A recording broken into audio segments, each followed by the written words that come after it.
politics to Nevada. And there's no denying that Steve Sisolak is the most partisan governor in Nevada history. But anyone, well, nearly anyone, could campaign simply on being less isolated and less partisan. Our campaign is different. It's about ideas. It's about returning some vision, collaboration, communication. No, it's not Joe Lombardo. Joe Lombardo. Old Sheriff Joe. He's the sheriff of Clark County. Sheriff Clark County, it's Las Vegas. So crime rate is through the roof at one point in time. And then you had the governor, Sisolak, say, hey, why don't you, do your job? You're the sheriff. Why don't you do your job, right? Why is crime through the roof? Why is crime through the roof? I'll tell you why crime is through the roof. Well, first of all, he's fascist. He's a homophobic fascist. There's three things you got to remember about Joe Lombardo. He's a homophobic, fascist piece of shit who is opposed to restorative justice. He's opposed to restorative justice. He makes it seem like it's just about expulsion when it comes to public schools, but he's opposed to restorative justice. I know he's a fascist because he's against Antifa. You're against the people who's against fascism. A double negative is a positive, right? If you said that you are not a fascist, then that means you're not a but if you say you are not a fascist, well, I see you, Nazi. So he's a homophobic Nazi who's opposed to restorative justice. Why would the crime rate be through the roof? Well, he's opposed to restorative justice. What other kind of justice is there besides restorative justice? Somebody, comes into your store, steals, $10 worth of goods. They don't have the money. They got to do dishes. They got to do some dishes for about 30 minutes, right? They got to do some work, right? They got to work off their bill, earn their keep, and then once they've worked off their bill, then the person could come back to the store and they could shop there again. The relationship has been restored. Restorative justice. If you don't have restorative justice, what the hell are you even doing? Just destructive justice? Yeah, we're just going to do this destructive justice. What is that? It's where we throw anybody and everybody away just for an accusation. What that person jaywalked, I don't even care if it's the truth. If the police officer says you jaywalked and he thought that you need to be arrested and pummeled and beaten up over a jaywalking infraction, I'm just the judge. What can I do? My hands are shackled. I can't, insist on justice, insist on the goddamn criminal justice system. Actually, there's a reason why you have all those steps, to make sure it's fair, to make sure the procedure is fair, and what's good for the goose is good for the gander. So that's important. When you look at this guy, Joe Sheriff Lombardo, just know that he's opposed to restorative justice. So why would the crime rate be through the roof? Well, he's on the side of fascist. He'll go to a scene and he'll say, well, there's an authoritative piece of shit. But if most of the problems are through the external control or people trying to externally control, according to William Glasser, that's choice theory. It's reality-based therapy. Restorative justice is the only way to go. Destructive justice, that's an oxymoron. That's not justice. That's not justice. And he's a homophobic bigot. So when you have, Tina Kotek, and then there's like another woman who's a lesbian who's going to possibly become a governor of one of the states. Meanwhile, you got Nevada, who's got a Republican nominee who hates the, homosexual community. Nevada, Las Vegas. And it's Las Vegas. That's why there's a high crime rate. It's not, and then that's another thing. He took it so fucking personal that the governor was like, do your job. It's probably a joke, and he probably should do his job. But it was almost like, how dare you even think about criticizing? The thin blue line, don't even dare criticize us. We're a bunch of fascist, right-wing, fucking Nazi fucks. And if you don't do your job, who gives a damn? If you do your job, then, maybe give you a clap or two.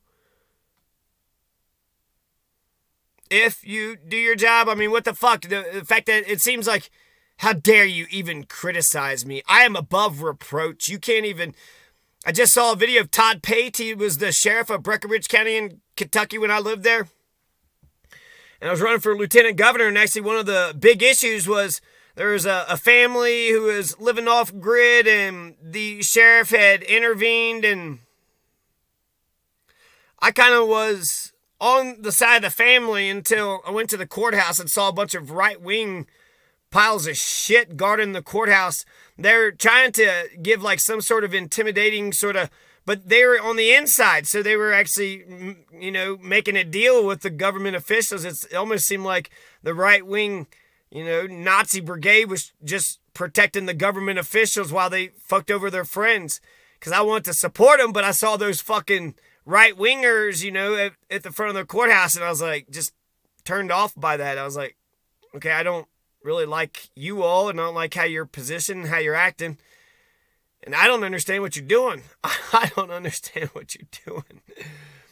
You're just standing outside the courthouse.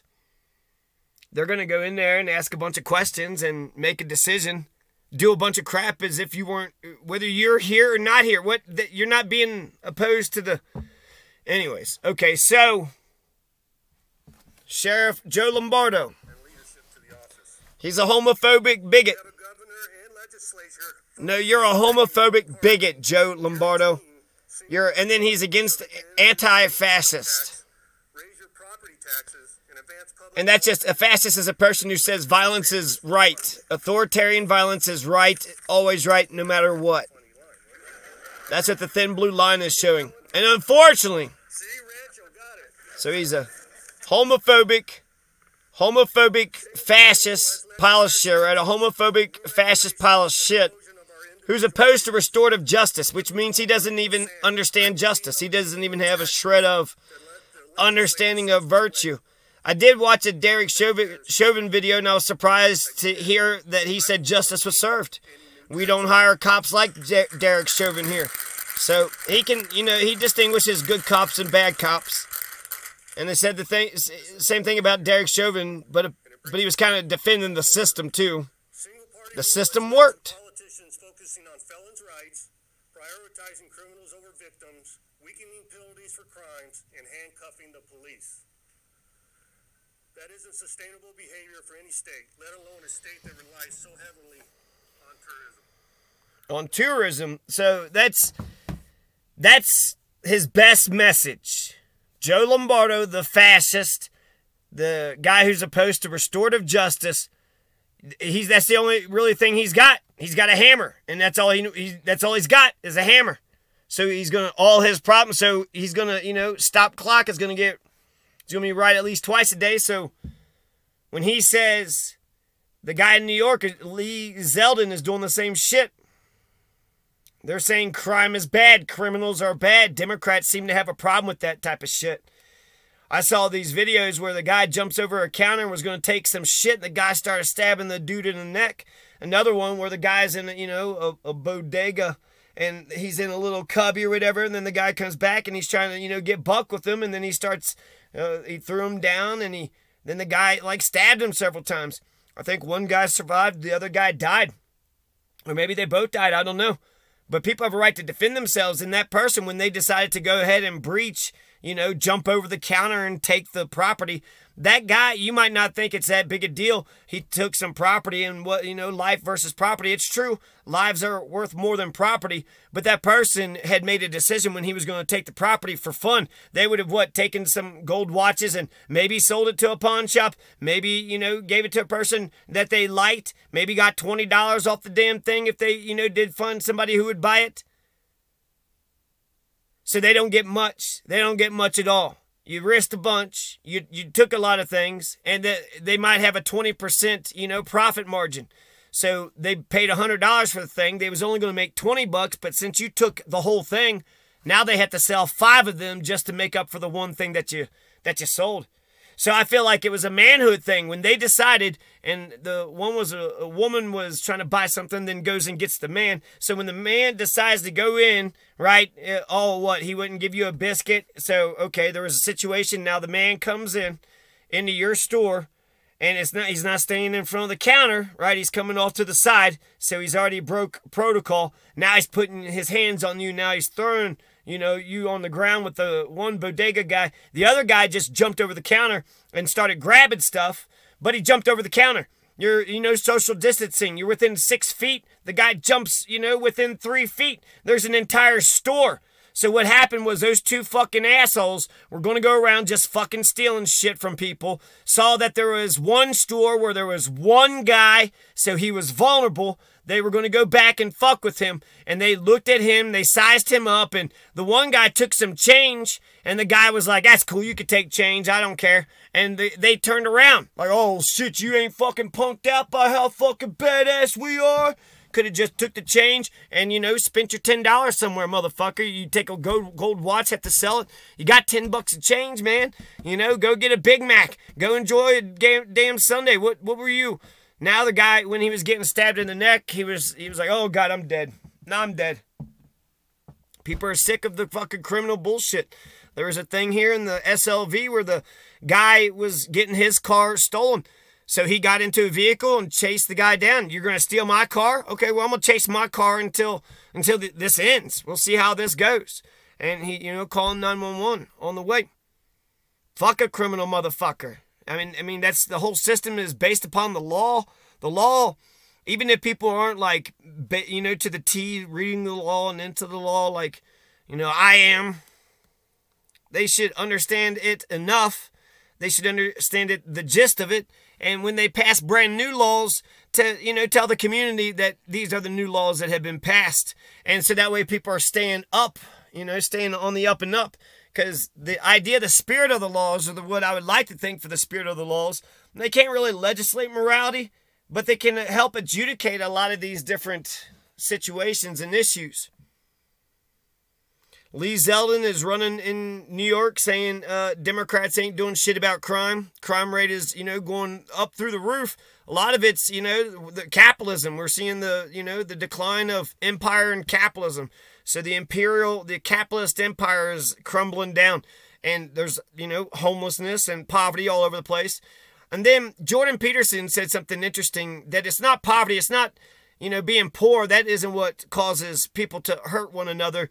It's just a tiny difference. What he said, it was a, I forget how he put it, but basically a relative, just small difference amongst people. So if somebody had a house, but they had a poor house, and then somebody else had a nicer house, and the nicer house had, you know, a bike or two, then the poor house might want to take the bike or two because, well, clearly they're doing so much better. So it was about relative wealth.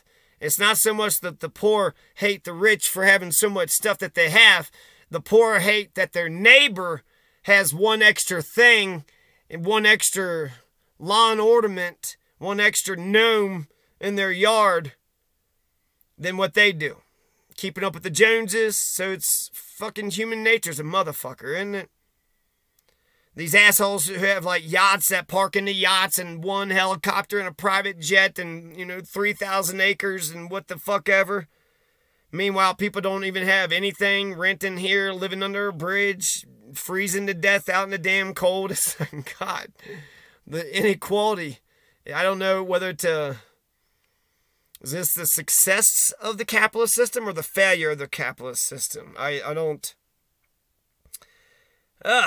Should I talk about Charlie Crist next?